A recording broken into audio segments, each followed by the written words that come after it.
매콤한 치킨으로 유명한 미국 내슈빌에 차가운 닭이 등장.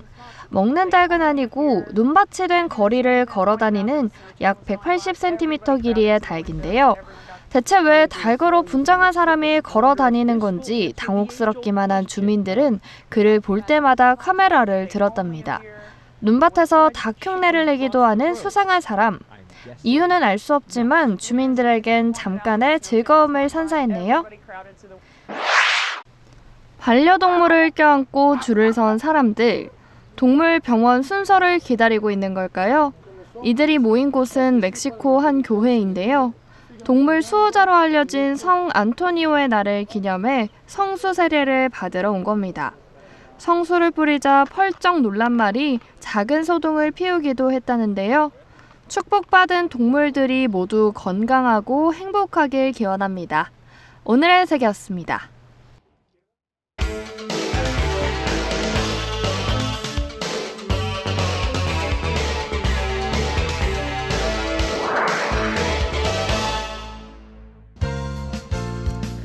월드 이 브리핑입니다. 먼저 영국입니다. 영국 소비자들의 재정 상황이 악화하고 있다는 지표가 나오고 있다고 현지 스카이 뉴스가 보도했습니다. 영국 은행 연합 조사에 따르면 지난해 크리스마스 시즌 대출 연체율이 증가한 데 이어 올해 초에도 더욱 증가할 것으로 예상했는데요. 특히 주택담보대출과 신용카드 대금 지급 능력이 부족한 사람들이 증가하면서 은행들이 입는 손실도 커지고 있습니다. 다행히 신용카드 대출이 감소세를 보이고 있지만 향후 연체율이 증가할 것으로도 보는데요. 차량이나 가정용 대출과 같은 비주택 대출의 연체율도 증가하고 있다며 영국 소비자들이 겪을 재정적 어려움을 예고하고 있다고 전했습니다. 미국입니다. 연방우정국 USPS의 우편 요금이 오는 21일 인상됩니다. 1년 만에 벌써 세 번째 인상인데요. 마지막 인상이었던 지난 7월 이후 6개월 만입니다. 편지를 보내는 데 사용되는 28g 이하의 일종 영구 우표 가격이 현행 66센트에서 68센트로 오릅니다. 우표값 외에도 우선 취급 우편은 5.7%, 우선 취급 속달 우편은 5.9% 등 대부분의 우편 서비스 가격이 같은 날 오르는데요. 우정국은 물가 상승으로 가격 조정이 불가피하다는 방침입니다. 때문에 영원히 쓸 수 있는 영구 우표를 비축하는 소비자들이 일시적으로 늘어날 것으로 보고 있습니다. 계속해서 미국입니다.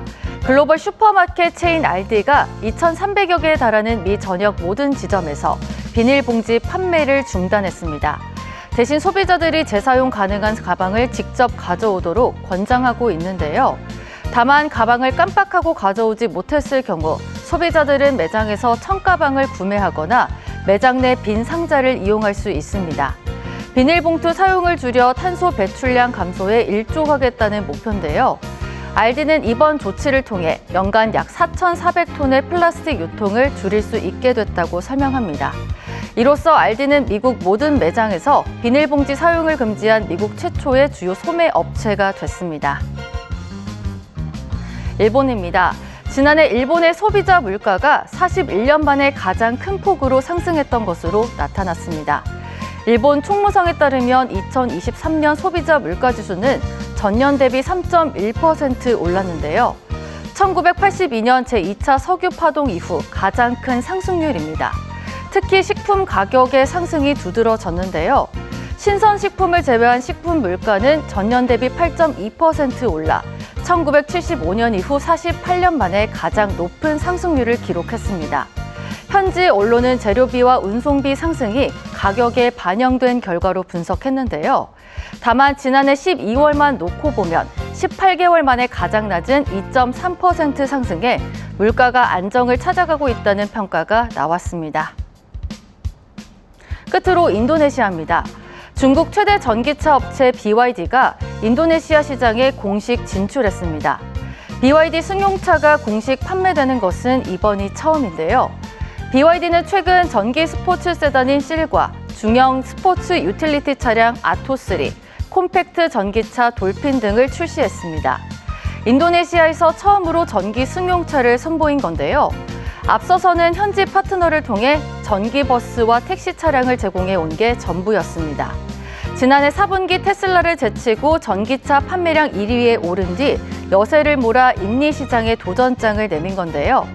인니 정부가 수입 전기차에 대해서도 세제 혜택을 주기로 하면서 더 많은 브랜드의 전기차들이 현지 시장을 노릴 전망입니다.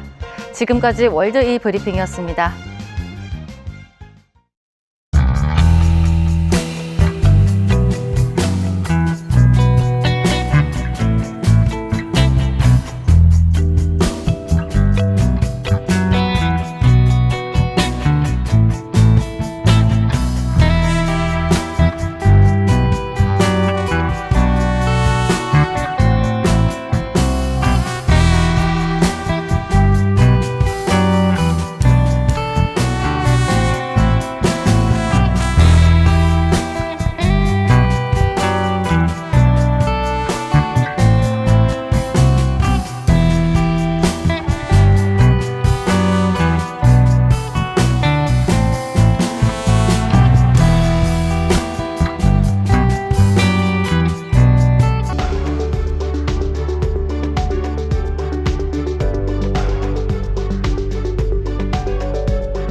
오늘의 월드뉴스를 마칩니다. 고맙습니다.